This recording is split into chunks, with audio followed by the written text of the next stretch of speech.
I've seen a lot of questions from people out there wanting to know if it's possible to install a discrete graphics card in this ASUS M32CD, and it is in fact possible to do that.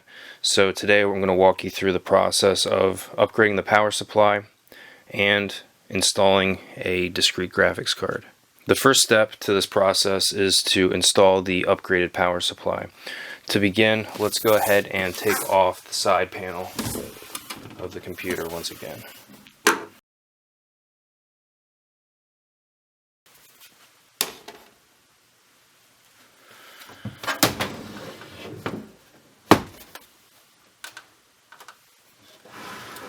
Okay, this is a fairly easy process. All we need to do is disconnect the power from the motherboard, and I see there are two power connectors there.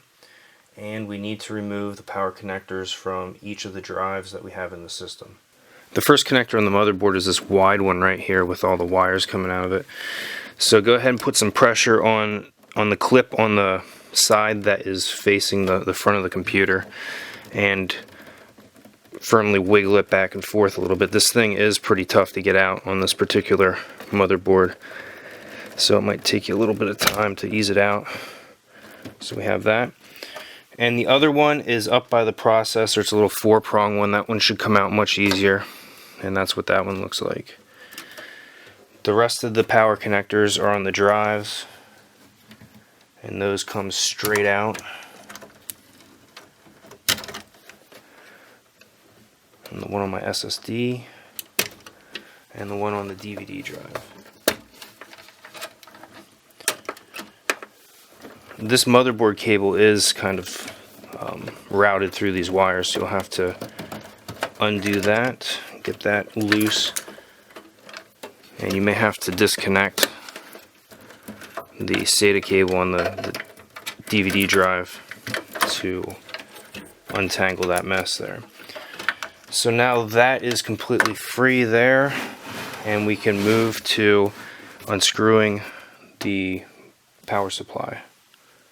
To physically remove the power supply, there's 4 screws in the back that we'll take out.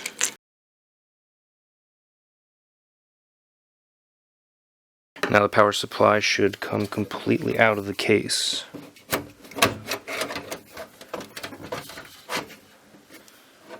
I had to push towards the front of the case and lift up slightly to get that to move. But there we have it.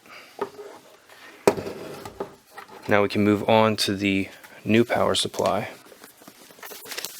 Okay, after pulling your new power supply out of the box, you can pretty much tell how this is going to go in by the screw holes here.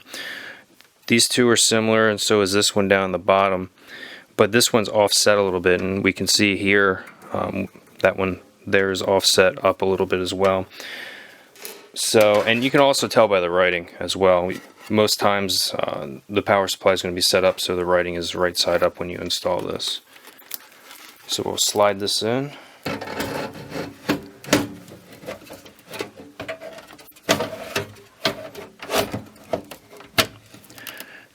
And that clips in there. And then we can run the screws back into that.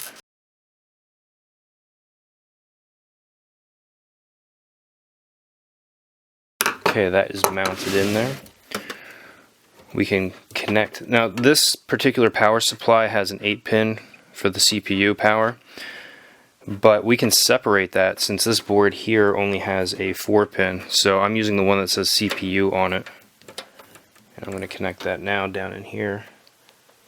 And it is keyed, so you'll be able to see which way the plug goes in there, because it will line up.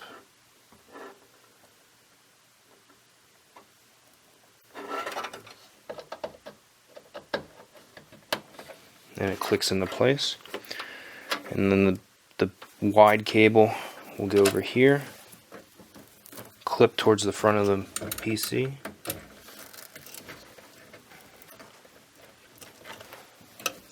You can push that in until it clicks as well. And now this is a modular power supply. So to connect the drives back up, it comes with a bunch of these different cables that you can plug into the front of the power supply. So let's take a look at what we need here. So this particular cable right here has three SATA connectors on it, power connectors, so we'll use that one.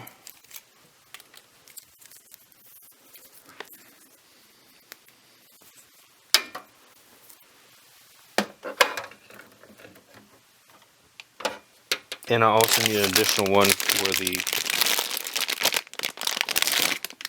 DVD drive.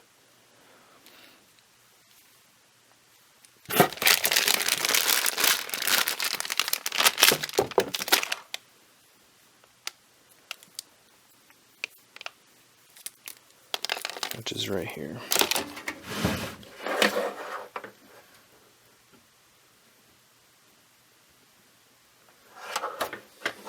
The front of the power supply is labeled with where these would connect to as well. So they clip in.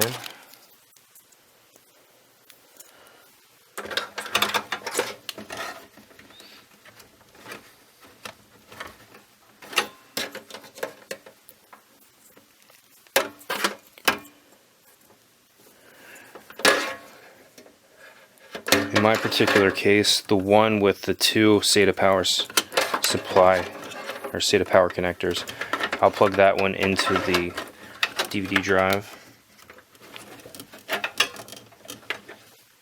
It's a little bit of a tight fit down in here.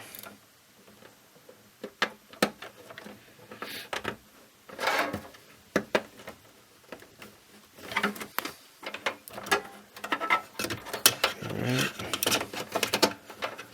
We can do some cable management later on then. And then this one with the three connectors, I can just go right down the line here. These new cables are pretty stiff.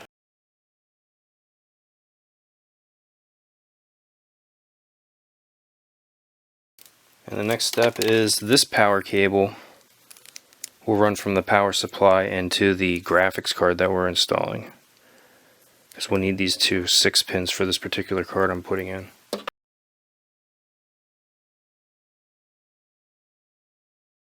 The SATA cable back into the DVD drive as well while we're at this stage.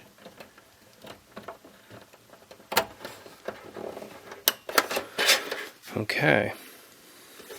Next step is the graphics card. Okay, now this graphics card that I have here is a Radeon HD 6870. It's an older card, but it's what I had. So we'll go ahead and install this. But before we begin, this particular card here takes up two expansion slots on the back side of the case. So this case comes with the filler plates back there that are kind of like punched into the case, so you have to break those out.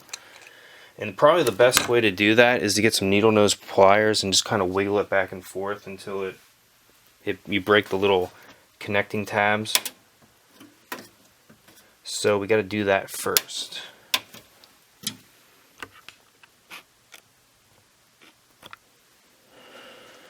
So we'll get in here and just try to wiggle this back and forth. I couldn't find my needle nose pliers, but I do have a pair of angle cutters, so that came out pretty easy. And to start them, I just kind of push them from the back with my fingers and try not to scratch the board when you're pushing that lower part, but just get in there and just wiggle it back and forth. Takes a little bit of time. I don't want to put too much pressure on it and bend the case back there, but just back and forth.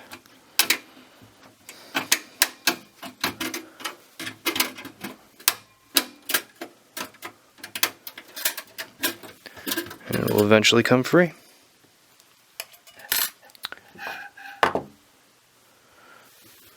now we can move on to unscrewing this screw here, and that holds the expansion card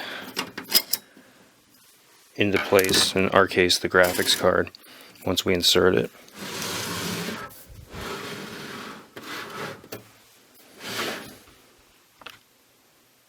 The next step is to insert the card. So we'll kind of get these wires out of the way here. Make sure we have some clearance.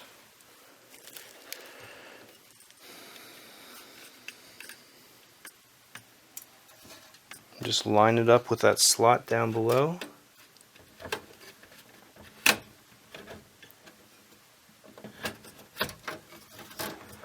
And firmly push down and it clicks into place. You can spin this around and put that screw back into place on the back to hold the card there.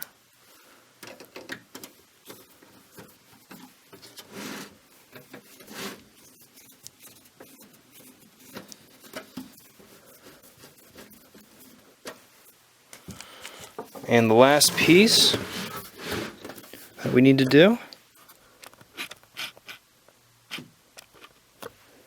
is hook up the power to the card. And we have two 6-pin connectors there. And I will line those up.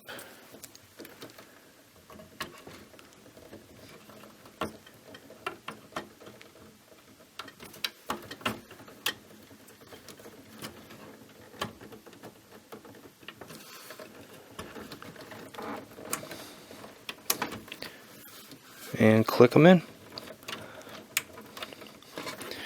Now lastly, we should probably do a little cable management. You want to make sure that none of your cables here are touching any of the fans, that they're out of the way. You can use some zip ties and make it look nice and pretty. If you can, maybe you can kind of push them up underneath the side of the drive cage there, however you feel like doing it. So once you do your cable management, you put the side cover back on and you power it up and make sure everything works. So also, one other thing I want to point out here is that there is plenty of space in the front of this case. This card here is probably 8 inches long, but if you get one of those jumbo cards or whatever, it should fit in there without any issue. So I hope you enjoyed this series. This is probably the last video I'm going to do on the M32. I think I pretty much beat this to death.